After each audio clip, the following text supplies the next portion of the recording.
So ஏற்கனவே சொன்னது மாதிரி இந்த வருஷத்தினுடைய இந்த ஃபர்ஸ்ட்டு நம்முடைய இந்த கூடுகையில் வேதத்தை நாம் கற்றுக்கொள்ளும்படியாக ஆண்டவர் கூடி வர நமக்கு உதவி செய்திருக்கிறார். நம்ம இன்றைக்கி டாபிக் அப்படின்னு சொல்லி ஒரு புதுசாக ஒன்றை நான் இன்னும் ஆரம்பிக்கும்படியாக நான் யோசிக்கலை. ஏற்கனவே நம்ம ஒரு சில காரியங்களை நம்ம கற்றுக்கொண்டு வந்திருக்கிறோம். அதிலிருந்து உங்களிடத்திலிருந்து ஒரு சில கேள்விகளை நான் கேட்டிருந்தேன். ஒரு சிலர் கேள்விகள் கேட்டிருக்கிறீங்க. அதை நம்ம இந்த முதல் ஒரு சில வாரங்கள் நம்ம பார்க்கலாம் அப்படின்னு சொல்லி நான் யோசிச்சிருக்கிறேன். ஆண்டவருக்கு சித்தமானால் வரக்கூடிய வாரங்களிலே வேதத்தின் ஏதாவது ஒரு புஸ்தகத்தை எடுத்து படிக்கணும் அப்படின்றது நம்முடைய விருப்பம். ஆண்டவருக்கு சித்தமானால் இந்த வருஷத்தில் கடந்த வருஷங்களில் நம்ம வந்து மத்தேயு, ரோமர் இதை படித்து முடித்தோம். ஆண்டவருக்கு சித்தமானால் இந்த வருஷத்துலையும் அப்படி ஏதாவது ஒரு புஸ்தகத்தை எடுத்து படிக்கணும் அப்படின்னு சொல்லி நாம் பிரயாசப்படுகிறோம். ஆண்டவர் உதவி செய்வாராக. ஸோ இந்த நாளிலே நம்ம அந்த கொஸ்டின் ஆன்சர் செஷனுக்கு நம்ம போகிறதுக்கு முன்னாடி ஒரு சில காரியங்களை நான் உங்களோடு கூட பகிர்ந்து கொள்ளும்படியாக நான் விரும்புகிறேன். ஆண்டவருடைய கிருபையினாலே தேவன் நமக்கு இந்த வேதத்தை வித்தியாசமான ஒரு கண்ணோட்டத்திலே கற்றுக்கொள்ளும்படியான ஒரு வாய்ப்பை ஆண்டவர் நமக்கு தந்ததிலிருந்து அநேக காரியங்களே ஆண்டவர் நமக்கு கற்றுத்தந்து வருகிறார். அதில் நம்ம இன்னும் தெளிவாகணும் அப்படின்றது தான் என்னோட விருப்பம். ஸோ நானும் தொடர்ந்து கற்றுக்கொண்டு தான் இருக்கிறேன். அநேக காரியங்களை கற்றுக்கொள்ள உண்மையிலேயே ஆண்டவர் நம்மை குறித்தும் அவர் இந்த பூமியை குறித்தும் வைத்திருக்கிற திட்டம் எவ்வளவு அது விஸ்தாரமானது, எவ்வளவு மகத்துவமானது என்பதை புரிந்து கொள்ள முடிகிறது. எஸ்பெஷலி மிக முக்கியமாக இந்த சூழ்நிலையில் இன்றைக்கி வந்து அமெரிக்கா, இஸ்ரேல் சேர்ந்து ஈரானை நடத்துகிற இந்த சூழ்நிலையில் நம்ம எப்படி என்ன செய்யணும் அப்படின்றதுக்கெல்லாம் ஒருவேளை நம்ம வந்து நிறைய நேரம் கிறிஸ்தவர்கள் குழம்பி போய் இருக்கிறதை நம்ம பார்க்கிறோம். ஆனால் இந்த சூழ்நிலையிலையும் ஆண்டவர் அவருடைய வார்த்தையிலிருந்து நம்மை தெளிவாய் நடத்துவார் என்று சொல்லி நான் நினைக்கிறேன். ஒரு சில கேள்விகள் வந்திருக்குது. முதலாவது என்ன வந்திருக்குது அப்படின்னு சொன்னால், இந்த ஒரு இந்த இதுவரைக்கும் நம்ம சொல்லிக்கிட்டு இருக்கிற காரியங்களை ஒரு ரீகேப் மாதிரி கொடுக்கணும் அப்படின்னு சொல்லி ஒரு சகோதரர் கேட்டிருந்தாங்க. ஸோ அதை வந்து நான் இன்றைக்கி கொடுக்க முடியாது. அன்று சித்தமான வருகிற வாரத்தில் நம்ம அதை ஒரு தடவை திங்க் பண்ணலாம். ஏன்னா அது ஒரு நாளில் ஒரு 30 மினிட்ஸ் 40 மினிட்ஸில் முடியக்கூடிய விஷயம் கிடையாது. பட் ஸ்டில் ஒரு 1 ஹவரில் அதை வந்து கிறிஸ்பாக சொல்கிறதுக்கு நான் அன்று சித்தமான வரும் நாட்களில் முயற்சி செய்கிறேன். ஸோ அதை நம்ம ஏற்கனவே தொடர்ந்து கற்றுக்கொண்டு தான் வருகிறோம். பட் இருந்தாலும் இடையில சிலரால் வர முடியாத சூழ்நிலை, மேபி இந்த மத்தேயு ஸ்டடியில் உள்ள அநேக வீடியோஸ் கூட இன்னும் நாங்கள் சரியாக அதை போட முடியலை இன்னும். அதனால் அநேகருக்கு அது தொடர்ச்சி கிடைக்காம போயிருக்கோம். ஸோ அதனால் அதை நான் சொல்கிறதுக்கும் நாங்கள் ஆயத்தமாக இருக்கிறோம். அன்றிஷ்டமான வருகிற வாரத்தில் நான் அதை சொல்கிறேன். இன்றைக்கி முதலாவது ஒரு கொஸ்டினுக்கு இந்த ஒரு சில கேள்விகள் வந்ததில் ஒரு கேள்விக்கு இன்றைக்கி நான் ஆன்சர் பண்ணலாம் அப்படின்னு சொல்லி நான் நினைக்கிறேன். அதை முதலாவது நான் வாசிக்கிறேன். வாசிச்சுட்டு நம்ம அதை குறித்து திங்க் பண்ணலாம்.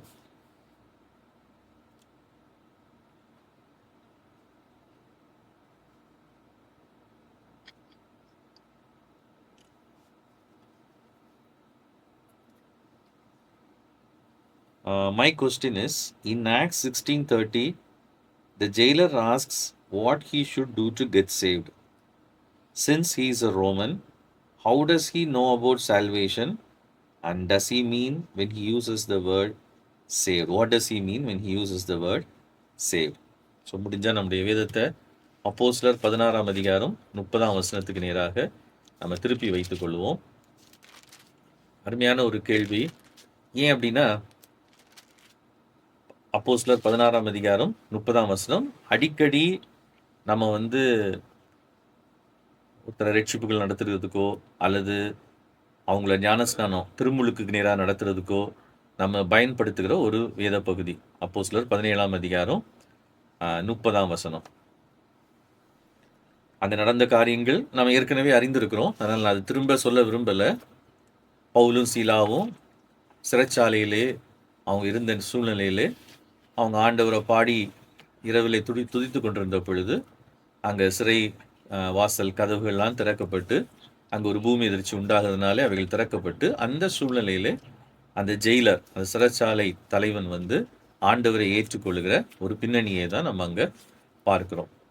ஸோ இப்போ கேள்வி என்ன அப்படின்னு சொன்னா, அந்த அப்போஸ்தலர் 16ஆம் அதிகாரம் 30ஆம் வசனத்துல அந்த சிறைச்சாலை தலைவன் அவன் வந்து ஒரு கேள்வியை வந்து பவுலிடத்திலும் சீலாவிடத்திலும் கேட்கிறான்.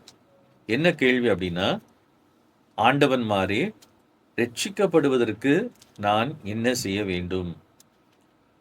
நம்ம இது அடிக்கடி இதை கேள்விப்பட்டிருப்போம். 36ஆம் வசனத்துல அதற்கான பதில் சொல்லப்பட்டிருக்கிறது. கர்த்தராகிய இயேசு கிறிஸ்துவை விசுவாசி, அப்பொழுதும் நீ உன் வீட்டாரும் ரட்சிக்கப்படுவீர்கள். இப்போ இந்த கேள்வி கேட்ட நம்முடைய சகோதரர் என்ன கேட்டிருக்கிறாங்க அப்படின்னா, கடந்த ஒரு சில வருஷங்களா நம்ம வந்து ரட்சிப்பு அப்படின்றதனுடைய அர்த்தம் என்ன அப்படின்றத குறித்து நம்ம மாற்றி யோசித்து கொண்டு வருகிறோம். அந்த அர்த்தத்துல தான் இவர் கேட்கிறாரா, அல்லது இதனுடைய அர்த்தம் வேறையா அப்படின்றதுதான் அவரோட கேள்வி. ஸோ சால்வேஷன் இல்லாவிட்டா சேவ்டு அப்படின்ற அந்த வார்த்தை இன்னைக்கு வந்து கிறிஸ்தவர்களால பரவலாக அதிகமாக பயன்படுத்தப்படுகிற ஒரு வார்த்தை. ரட்சிக்கப்படணும், ரட்சிக்கப்படணும், ரட்சிக்கப்பட்டாதான் பரலோகத்துக்கு போக முடியும் அப்படின்ற அந்த வார்த்தை வந்து நம்ம இன்னைக்கு அதிகமாக கிறிஸ்தவ வட்டாரங்களில் கேட்குறோம். மேபி 40 வருஷங்களுக்கு முன்பதாக அப்படிப்பட்ட ஒரு சூழ்நிலை இல்லை அப்படின்றது தான் பெரும்பாலான நம்முடைய வயதில் மூத்தவங்க சொல்லக்கூடிய ஒரு காரியம். ஆனால் இந்த 30-40 இயர்ஸாக கிட்டத்தட்ட 40-50 ஆண்டுகளாக கிறிஸ்தவர்கள் வந்து அது கொஞ்சம் கொஞ்சமாக ஆரம்பித்து இன்னைக்கு வந்து ஒரு சாதாரணமாக ஆண்டவருக்குள்ள இருக்கிற ஒரு கிறிஸ்தவர் அப்படின்னா அவர் வந்து நான் ரட்சிக்கப்பட்டிருக்கிறேன் அல்லது மற்றவங்க ரட்சிக்கப்படணும் அப்படின்ற ஒரு எண்ணம் உடையவங்களா இருக்கிறத நம்ம பார்க்குறோம். ஆனால் இந்த ரட்சிப்பு அப்படின்னு சொல்லி சொல்லும் பொழுது அவங்க வாட் டஸ் தே மீன், அதில் என்ன அதனுடைய அவங்க எதை அதை அர்த்தமாக கொண்டு சொல்கிறாங்க அப்படின்றது தான் நம்முடைய விஷயம். ஏன் அப்படின்னா கடந்த காலங்களிலே நம்முடைய பைபிள் ஸ்டடீஸில் நம்ம பார்த்து வருகிறோம். பொதுவாக இன்னைக்கு கிறிஸ்டியன்ஸ் மத்தியில் இருக்கிற எண்ணம் சால்வேஷன் அப்படின்னாலே நரகத்திலிருந்து நமக்கு கிடைக்கிற ரட்சிப்பு, நரக தண்டனையிலிருந்து நமக்கு கிடைக்கிற ரட்சிப்பு அப்படின்றது தான் பொதுவாக சால்வேஷனை பற்றி கிறிஸ்டியன் சர்க்கிள்ஸில் இருக்கக்கூடிய ஒரு எண்ணம், ஒரு மீனிங். ஏன்னா நம்முடைய கிறிஸ்தவமே நம்ம ஏற்கனவே நம்ம பலமுறை இதை குறித்து சிந்தித்து கொண்டிருக்கிறோம். கிறிஸ்தவத்தினுடைய அல்லது கிறிஸ்தவ வாழ்க்கையினுடைய லெக்கு கோல் என்னன்னு நம்ம நினைச்சிட்டு இருக்கிறோம் அப்படின்னு சொன்னா ultimate destiny of a Christian அப்படின்றது வந்து ஹெவன் அப்படின்றதான் நம்முடைய எண்ணம். ஆனா வேதம் எஸ்பெஷலி அந்த யூத கண்ணோட்டத்திலே, யூத அடிப்படையிலே, நம்ம யூத பின்னணியிலே நம்ம பார்க்கும் பொழுது அப்படி இல்லை அப்படின்றத நம்ம பார்த்துட்டு இருக்கிறோம். ஸோ இதை முதலாவது நம்ம தெளிவாக புரிந்து கொள்ள வேண்டியது மிக மிக அவசியம். ஒருவேளை இதை ஏற்றுக்கொள்றது ரொம்ப கடினமாக இருக்கலாம். ஏன் அப்படின்னா நம்ம அதுக்கு பழக்கப்பட்டிருக்கிறோம். நம்முடைய கிறிஸ்தவ வாழ்க்கையை நம்ம எதை அடிப்படையாக வச்சு நம்ம வாழ்ந்துட்டு இருக்கிறோம் அப்படின்னு சொன்னால், மரித்த பிறகு நான் பரலோகத்துக்கு போகணும், அதுக்காக தான் நான் ஒரு கிறிஸ்டியனாக வாழ்ந்துட்டு இருக்கிறேன், அதுக்காக தான் இயேசு இந்த உலகத்துக்கு வந்தார், அதுக்காக தான் நான் இந்த உலகத்தில் பைபிள் வாசிக்கிறேன், ஜெபம் பண்ணுறேன், பரிசுத்தமாக வாழ்கிறேன், வாட் எவர் ஐ டூ வந்து அதுக்காக தான் அப்படின்ற ஒரு கொள்கையில் அல்லது அடிப்படையில் தான் நம்ம வந்து பழக்குவிக்கப்பட்டிருக்கிறோம். பிகாஸ் நம்ம கேட்குற செய்திகள் அப்படிப்பட்டது. நம்ம தினந்தோறும் அல்லது நமக்கு ஆலோசனை சொல்கிறவங்க, நம்முடைய தலைவர்கள், நம்ம ஆவிக்குரிய ஸ்பிரிச்சுவல் லீடர்ஸ் எல்லாரும் நமக்கு சொல்லிக் கொடுக்கறது இதுதான். கடந்த ஒரு சில ஆண்டுகளாக அல்லது நம்ம ஒரு சில 10 ஆண்டுகளாக கூட சொல்லலாம். ஆனால் சரித்திரத்தில் பார்த்தோன்னா எப்பவும் அப்படி இல்லை, எப்பவும் அப்படி இல்லை. இதை தான் நம்ம முதலாவது புரிஞ்சுக்கணும். அப்படின்னா முதல் நூற்றாண்டில் ஸோ நம்ம இப்போ முயற்சி பண்ணி கொண்டிருக்கிறது என்ன அப்படின்னா, ஃபர்ஸ்ட் செஞ்சுரியில் இயேசு கிறிஸ்துவினுடைய சீஷர்களும் அப்போஸ்தலர்களும் ஆதி விசுவாசிகளும் இதை எப்படி புரிந்து கொண்டார்கள். ஏன்னா புதிய ஏற்பாடு என்பது it is a continuation of the old testament, பழைய ஏற்பாட்டினுடைய தொடர்ச்சி. தனியாக நம்ம பார்த்ததுனால தான், அதை தனியாக நம்ம பார்த்ததுடைய விளைவு தான் நம்ம வந்து அதை சரியாக புரிந்து கொள்ளவில்லை. ஸோ இதை குறித்த இது எப்படி இந்த மாதிரி ஒரு தவறான ஒரு புரிந்து கொள்ளுதலுக்கு நேராக சென்று விட்டது என்பதெல்லாம் குறித்து நம்ம பலமுறை நான் சொல்லியிருக்கிறேன். இன்னும் அத தனியா ஒரு டாபிக்கா நம்ம பார்க்கணும் அப்படின்னு சொன்னா, அத குறிச்சு நம்ம நெறைய பேச வேண்டியிருக்கும். ஏன் அப்படின்னா, முதல் நூற்றாண்டுல நம்ம அறிந்திருக்கிறபடி இயேசு கிறிஸ்துவினுடைய சுவிசேஷம், இயேசு கிறிஸ்துவினுடைய நற்செய்திய அப்போஸ்தலர்கள் பிரசங்கிக்கும் பொழுது, நம்ம எங்கேயுமே நடவடிக்கைகள்லயும் சரி, அல்லது நிருபங்கள்லயும் சரி, நம்ம எங்கேயுமே எத பார்க்க முடியாது அப்படின்னா, அப்போஸ்தலர்கள் நீங்க நரகத்திலிருந்து தப்பி பரலோகத்துக்கு போறதுக்காக இயேசு கிறிஸ்துவை விசுவாசிங்க அப்படின்ற அர்த்தத்துல பேசினதாக எங்கேயுமே நம்ம பார்க்க முடியாது. ஆனா, நம்ம அந்த ரட்சிப்பு அப்படின்ற அந்த வார்த்தைக்கு அர்த்தத்தை நம்ம எப்படி கொண்டு வந்திருக்கிறோம், அல்லது எப்படி நம்ம அத எடுத்துக்கொண்டிருக்கிறோம் அப்படின்னு சொன்னா, நம்ம வந்து நரகத்துக்கு தப்பி பரலோகத்துக்கு போறது தான் ஆக்சுவலா ரட்சிப்பு அப்படின்னு சொல்லி நம்ம சொல்றோம். அஃப்கோர்ஸ் நம்ம வந்து ஆண்டவர் நம்மை வந்து ஒரு காரியத்திலிருந்து தப்புவிக்கிறார், பாவத்தின் தண்டனையிலிருந்து தப்புவிக்கிறார் என்பதுல நான் உடன்படுகிறேன். மாற்று கருத்து கிடையாது. ஆனால் அதே நேரத்துல that is not the only purpose or the only meaning of salvation.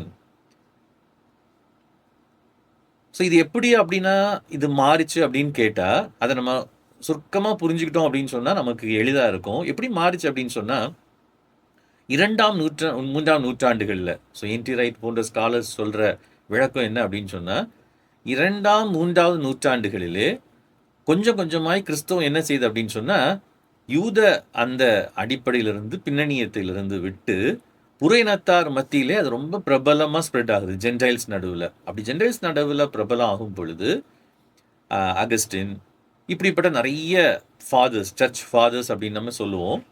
இவங்க வந்து பெரும்பாலானவர்கள் எதுல அவங்க ரொம்ப ஊர்னவங்க அப்படின்னா, இயேசு கிறிஸ்துவ அறிந்து கொள்றதுக்கு முன்னாடி, அதில் ஏற்றுக்கொள்றதுக்கு முன்னாடி அவங்க கிரேக்க தத்துவத்துல, கிரீக் பிலாசபில ரொம்ப அவங்க டீப்பா இருந்தவங்க. கிரீக் பிலாசபில ரொம்ப முக்கியமான நபர் நமக்கு தெரியும், பிளாட்டோ.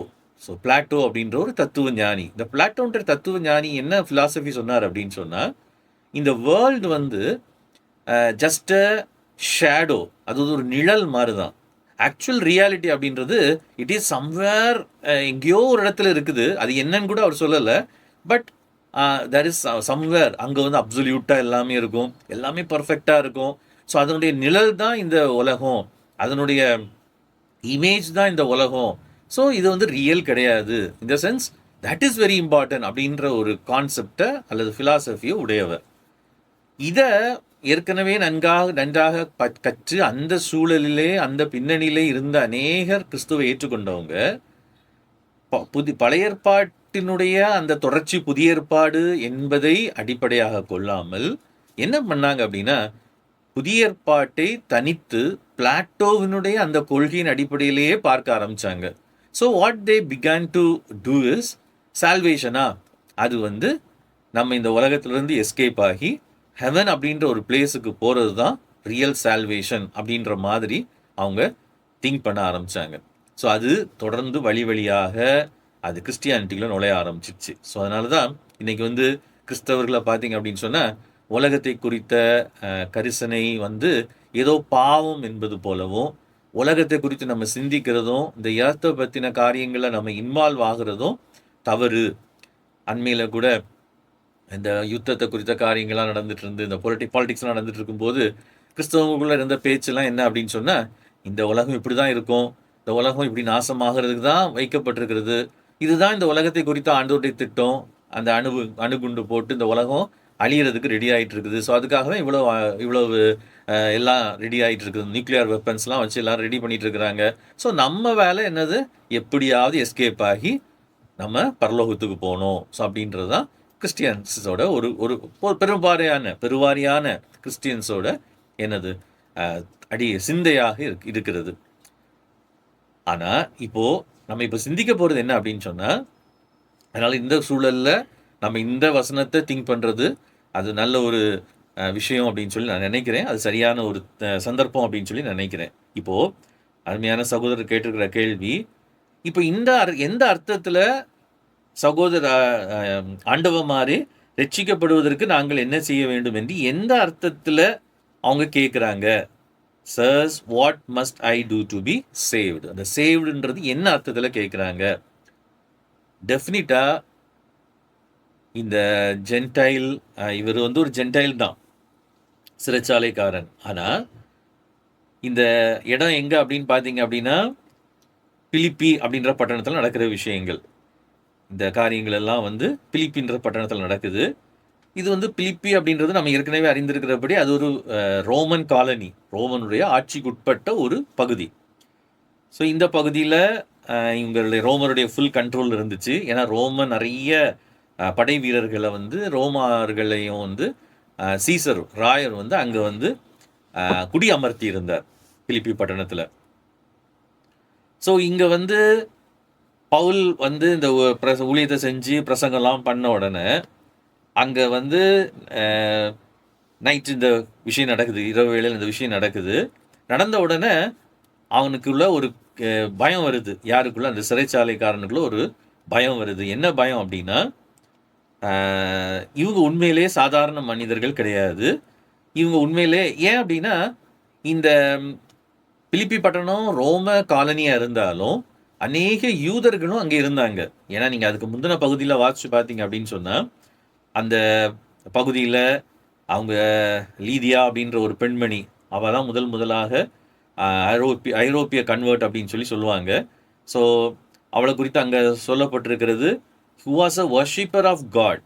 அங்கே கர்த்தர் வந்து அவளுடைய இதயத்தை திறந்தருளினார் அப்படின்னு சொல்லி அந்த 14வது வசனத்தில் நம்ம வாசிக்கிறோம். ஸோ அதனால் இவங்க முழுவதும் என்ன கிடையாது அப்படின்னா, யூத விஷயங்களையோ மார்க்கத்தை குறித்தோ தேவனை குறித்தோ அறியாதவர்கள் கிடையாது. அவங்க அறிந்தவர்கள், கொஞ்சம் மாகிலும் அறிந்தவர்கள். அதனால் பவுல் பிரசங்கிக்கிற விஷயங்களையும் கண்டிப்பாக இந்த சிறைச்சாலை தலைவர், இந்த ஜெயிலர் வந்து என்ன பண்ணியிருக்கணும் அப்படின்னு சொன்னால் கேள்விப்பட்டிருக்கணும். அதனால தான் அவர் என்ன பண்ணுறார் அப்படின்னா, உடனே இந்த சம்பவம் நடந்த உடனேயே இந்த கேள்வியை அவர் எழுப்புறாரு. நாங்கள் ரட்சிக்கப்படுவதற்கு என்ன செய்ய வேண்டும் அப்படின்ற அந்த கேள்வியை எழுப்புகிறாரு. ஸோ அவருடைய மீனிங், நான் ரட்சிக்கப்படுவதற்கு நான் என்ன செய்ய வேண்டும் அப்படின்னு சொல்லி கேட்கும் பொழுது அவருடைய மைண்டில் என்ன இருந்திருக்கிறோம், அவருடைய மைண்டில் என்ன இருந்திருக்கோம் அப்படின்னு கேட்டால், நிச்சயமாக நான் பரலோகத்துக்கு போகிறதுக்கு என்ன செய்யணும் அப்படின்ற அர்த்தத்தில் அவர் கேட்க வாய்ப்பில்லை. ஏன் அப்படின்னா, நான் ஏற்கனவே சொன்னது மாதிரி அப்போஸ்தலர்களோ பவுலோ எங்கேயுமே அப்படி பிரசங்கித்ததாக நம்ம பார்க்க முடியாது. ஆனால் அப்படின்னா என்ன அர்த்தத்தில் அவர் கேட்டிருக்கலாம், என்ன அர்த்தத்தில் அவர் வந்து இந்த கேள்வி எழுப்பியிருக்கலாம் அப்படின்னு கேட்டால், பொதுவாக யூதர்களுடைய எண்ணம் என்ன அப்படின்னு சொன்னால், ரட்சிப்பு அப்படின்னா இயேசு கிறிஸ்து எடுத்துக்காட்டுக்கு இயேசு கிறிஸ்து என்ன சொல்லுவார் அப்படின்னா, உன் விசுவாசம் உன்னை ரட்சித்தது அப்படின்னு சொல்லுவார். ஆனால் அது என்ன ரட்சிப்பு? அவங்களுக்கு பாடியில், சரீரத்தில் ஒரு ஆரோக்கியத்தை, ஹீலிங்கும் கொடுப்பாரு. ஸோ அவங்களுக்கு சுகம் கிடைக்கும். ஸோ அதுதான் அவர் என்ன சொல்லுவார் அப்படின்னா, உன் விசுவாசம் உன்னை ரட்சித்தது அப்படின்னு சொல்லுவார். ஸோ ரட்சிப்பு அப்படின்றது அது ஜோசோ அப்படின்ற க்ரீக் வேர்ட்லேருந்து வந்தாலும் அதனுடைய அர்த்தம் ஜூயிஷ் கான்செப்டில் அது என்னத்தை குறிக்குது அப்படின்னு சொன்னால், பிகமிங் வெல், நன்றாகிறது, சரியாகிறது, ரெஸ்டோர் ஆகிறது அப்படின்றது தான் அதனுடைய மீனிங். இன்னும் சொல்ல போனால் யூதர்களுடைய ஸ்பெசிஃபிக்கான அதனுடைய அர்த்தம் என்ன அப்படின்னு சொன்னால், இப்போ பவுல் பிரசங்கிக்கும் பொழுது, உதாரணமாக நீங்கள் அப்போஸ்தலர் பேதுரு பிரசங்கிக்கும் பொழுது அப்போஸ்தலர் 2ஆம் அதிகாரத்திலையும் நம்ம இதை பார்க்க முடியும். என்ன பார்க்க முடியும் அப்படின்னா, அப்போஸ்தலர் 2ஆம் அதிகாரம் அந்த பெந்தேகோஸ்தே நாள் அன்றைக்கு அவங்க வந்து அநேகர் வந்து ஆண்டவரை ஏற்றுக்கொண்டதெல்லாம் குறித்து அங்கே சொல்லும் பொழுது 40ஆம் வசனத்தை வாசித்து பார்த்தோம் அப்படின்னா, அப்போஸ்தலர் 2ஆம் அதிகாரம் 40ஆம் வசனத்தில் வாசித்து பார்த்தோம் அப்படின்னு சொன்னால், அங்கே ஒரு வார்த்தையை சொல்கிறத நம்ம பார்க்க முடியும். என்ன வார்த்தையை சொல்வார் அப்படின்னா, save yourselves from this corrupt generation. 40ஆம் வசனத்தில் நிறைய வார்த்தைகளால் அவங்களை எச்சரிச்சுட்டு என்ன சொல்லுவாராம், பொல்லாத இந்த சந்ததியாரை விட்டு உங்களை என்ன பண்ணிக்கொள்ளுங்க, ரட்சித்து கொள்ளுங்கள். தமிழில் நான் அதை வாசிக்கிறேன், தமிழில் எப்படி இருக்குது அப்படின்னு சொல்லி. அப்போஸ்தலர் 2ஆம் அதிகாரம் 40வது வசனம், இன்னும் அநேக வார்த்தைகளாலும் சாட்சி கூறி மாறுபாடுள்ள இந்த சந்ததியை விட்டு விலகி உங்களை ரட்சித்துக் கொள்ளுங்கள் என்றும் புத்தி சொன்னார். ஸோ இப்போ உங்களை ரட்சித்துக் கொள்ளுங்கள் அப்படின்னு நீங்க சொல்றது என்ன அர்த்தம் அப்படின்னு சொன்னா, பேதுரு வந்து என்ன மீனிங்ல சொல்றாரு அப்படின்னா, மாறுபாடுள்ள இந்த சந்ததி, அது யாரு? இந்த பர்வர்ஸ் ஜெனரேஷன், இல்லாட்டி என்னது, கரப்ட் ஜெனரேஷன். யாரை குறிப்பிடுகிறாரு? அவங்கள சுற்றி இருக்கிற விசுவாசியாத யூதர்களை குறித்து குறிப்பிடுகிறார். ஸோ இங்கே வந்து அவர் பரலோகத்துக்கு போகிறத குறித்தோ நரகத்திலிருந்து தப்புகிறத குறித்தோ சொல்லலை. ஸோ கான்டெக்ஸ்டுவலி அந்த சேவ் அப்படின்ற வேர்டுக்கு வந்து அங்கங்கே மீனிங் வந்து டிஃபர் ஆகும். ஆனால் பொதுவாக அதனுடைய எண்ணம் என்ன அப்படின்னு சொன்னால், அதனுடைய அர்த்தம் என்ன அப்படின்னு சொன்னால், என்னது நம்மை என்னது முழுமையாக்குவது, making well, making us whole அப்படின்றது தான் அதனுடைய மீனிங். இப்போ இன்னொரு மிக முக்கியமான ஒரு அர்த்தம் யூதர்களை பொறுத்த வரைக்கும் உண்டு. என்ன அப்படின்னு சொன்னால், இஸ்ரவேல் ஜனங்களை பொறுத்த வரைக்கும் ரெட்சிப்பு என்பது, சால்வேஷன் அப்படின்றது வந்து it is a restoration, word of restoration. அது வந்து ரெஸ்டோர் பண்ணுற ஒரு ஒரு ஒன்றை குறிக்கிறது உண்டு. அப்படின்னா அவங்க என்ன எதிர்பார்த்து கொண்டிருந்தாங்க அப்படின்னு சொன்னால், எல்லாத்தையும் சீர்படுத்தும்படியாக, சரி செய்யும்படியாக மெஸ்ஸியா வருவாருன்னு எதிர்பார்த்துட்டு இருந்தாங்க. அந்த எதிர்பார்ப்பை நிறைவேற்றுகிறத குறிக்கிறதுக்கு அவங்க என்ன பண்ணுவாங்க? இப்போ உதாரணமாக இயேசு கிறிஸ்துவனுடைய அந்த குருத்தோலை ஞாயிறு பவுனியில் பார்த்தீங்க அப்படின்னு சொன்னால், அவங்க என்ன பண்ணுவாங்கன்னா ஹொசானா அப்படின்னு சொல்லி பாடுவாங்க எல்லாரும்.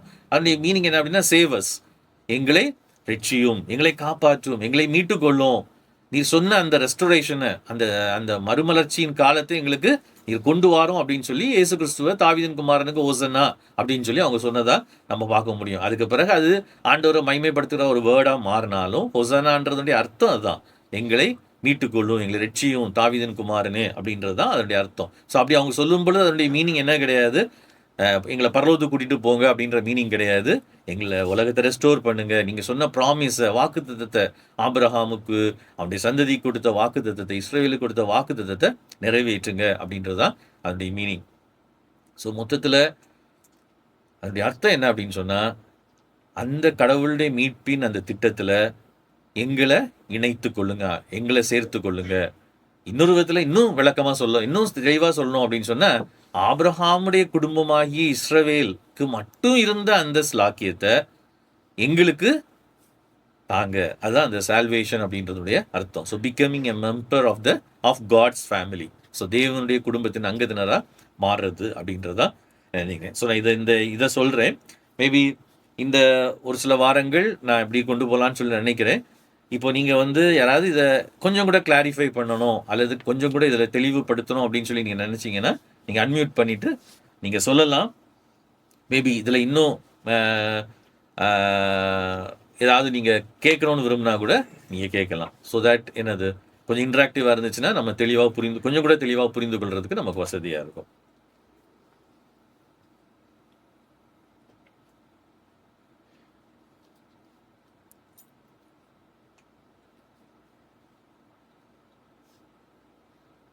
அன்மியூட் பண்ண முடியும் தானே?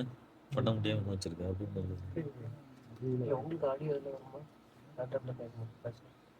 கேட்கலன்னு நினைக்கிறேன். யாரும் பேசுற மாதிரி தெரியுது இல்லையா?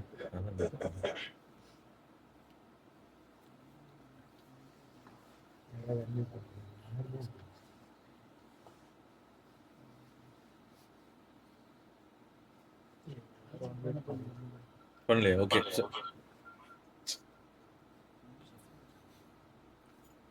சரி, யாராவது சொல்றீங்களா? ஏதாவது கேட்கணும் அல்லது அன்மியூட் பண்ணிட்டு அப்படின்னா நீங்கள் கேட்கலாம்.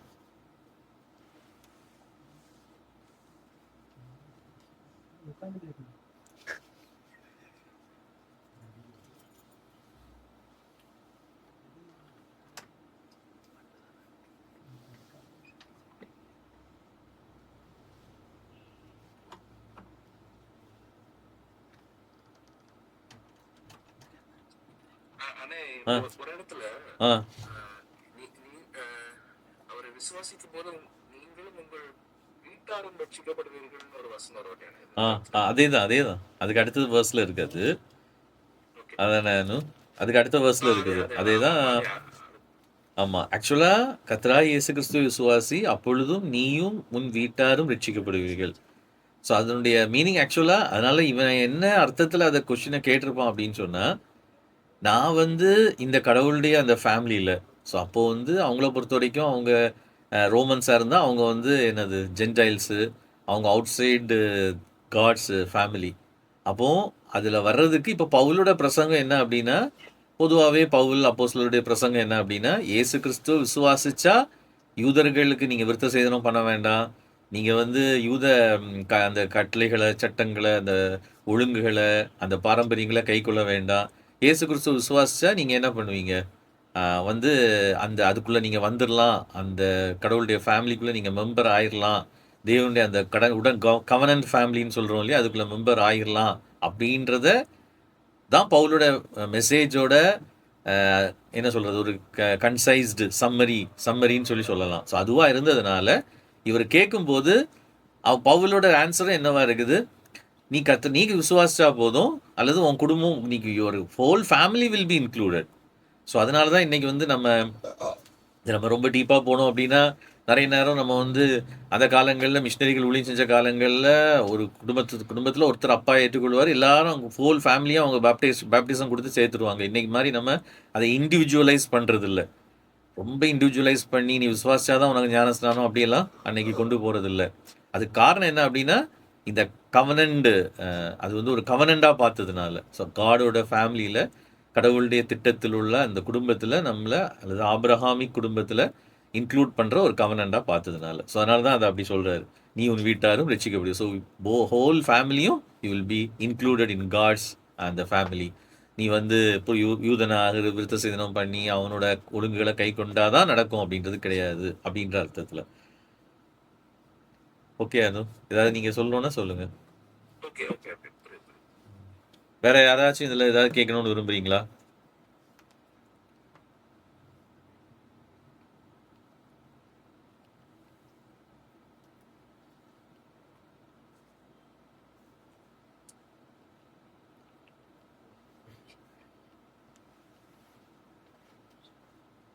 விவேக் சொல்லுங்க.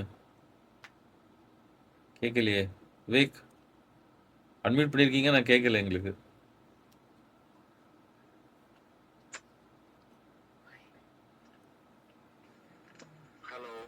இப்போ கேட்குது.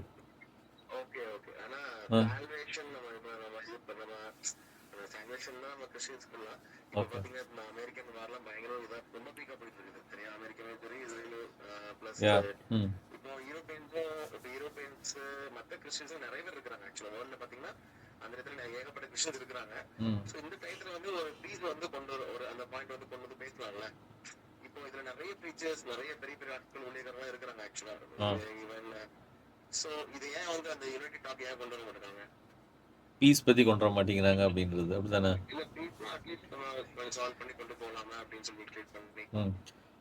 அதான் விவேக், எல்லாம்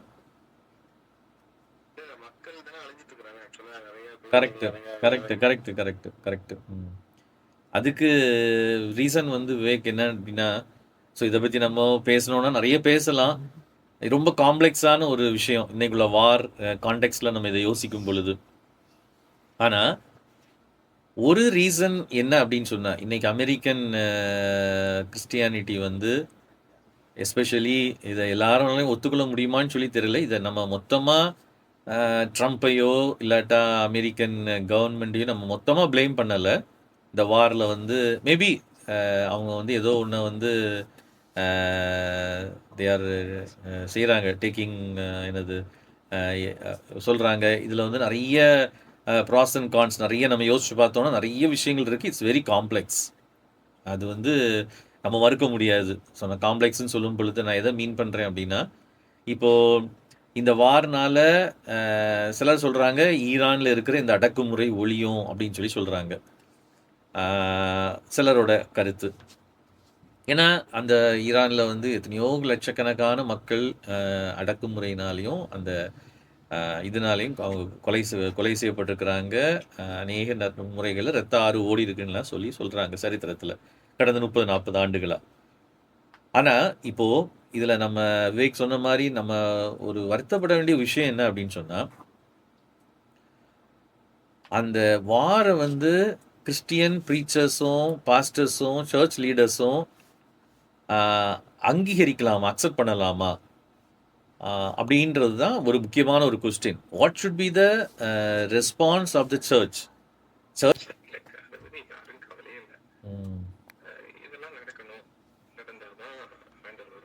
ம். அப்படின்னு ரொம்ப ஸ்ட்ராங்கா பிலீவ் பண்றாங்க. சொன்னால நோபடி இஸ் கேர்ஸ், ம். சாகுறாங்க மக்கள், கஷ்டப்படுறாங்க அப்படிங்கிறது. பட் சில நேரம் லைக் ரொம்ப ஈவல் பீப்புள் இருக்க நேரம் ஆக்ஷன் எடுக்க வேண்டியதுதான். கரெக்ட். பட் சர்ச் வந்து ஒரு பேலன்ஸ்ல இருக்கணும். ம். லைக் கவர்மெண்ட் ரைட்டான டிசிஷன் எடுக்கணும்னு ப்ரேயர் பண்ணணும். ம். லைக் பீஸ் இருக்கணும்னு ப்ரேயர் பண்ணணும். அது எதுவுமே இல்லை, ஜீரோ. அதுதான் ரொம்ப ரொம்ப எஸ் எஸ் நம்ம சர்ச் இதுக்காக ப்ரேயர் பண்ணலன்னா யார் ப்ரேயர் பண்ணுவா? அதுதான் கேள்வி. ம். கரெக்ட். அண்ணே அது சுஷில் அண்ணே அண்ணே வி- அண்ணே விஷால் மங்கல்வாடியும் இப்போ அதை சப்போர்ட் பண்ற மாதிரி அவருக்கு ஆமா ஆமா அது போஸ்ட் எல்லாம் ஆமா இருக்குது. அது கொஞ்சம் ஆச்சரியமா இருக்குது. அது எப்படி அவங்க எப்படின்னா அது பைபிள் பேஸ்ட் ஒரு வேர்ல்ட் வியூ இது மூலம் வந்துரும் ம் அப்படின்னு சொல்லிட்டு அது ரொம்ப சப்போர்ட் பண்ணி இந்த வாரம் சப்போர்ட் பண்ணி பேசுறாரு. ஆ ஆ ஆ அது ரொம்ப ஆச்சரியமா இருக்கு. ஏன்னா ஆமா அது அதை பத்தி நீங்க என்ன நினைக்கிறீங்க? ஆமா எனக்குமே அது வந்து ஒரு சின்ன கேள்வியாக தான் இருந்துச்சு. ஏன் அப்படின்னா இவ்வளோ பைபிள் பேஸ்டு அப்படின்னு சொல்லும் பொழுது அதை சப்போர்ட் பண்ணுற ஒரு ஸ்டெப்பாக நம்மளுடைய இது இருக்கக்கூடாதுன்றதான் என்னோட இது. இப்போ விஷால் மங்கள்வாடி கூட அதை டைரெக்டாக ஓப்பனாக இந்த சென்ஸ் சப்போர்ட் பண்ணுறது சப்போர்ட் பண்ணுறது என்றைக்குமே நம்முடைய சுஷில் சொன்ன மாதிரி கிறிஸ்டியன்ஸோட அல்லது சர்ச்சோட ஸ்டாண்டாக இருக்கக்கூடாது. சர்ச்சோட ஸ்டாண்ட் வந்து பிரிங்கிங் பீஸ் தான். மேபி அவங்க ஸ்டேட்டு அல்லது ஆஸ் அ பிரசிடென்ட் வந்து மேபி அவர் சில ஸ்டெப்ஸை எடுக்கலாம் அவருடைய நாட்டை பாதுகாக்கிறதுக்கு. அதுக்கு அவருக்கு எல்லா ரைட்ஸும் இருக்குது. பட் சர்ச் வந்து உடனே போய் அந்த ஈரானோட பிளெஸிங்காக ப்ரேயர் ப்ளஸ் ஆக்ஷனில் இறங்குறது தான் முக்கியமான ஒரு விஷயம்.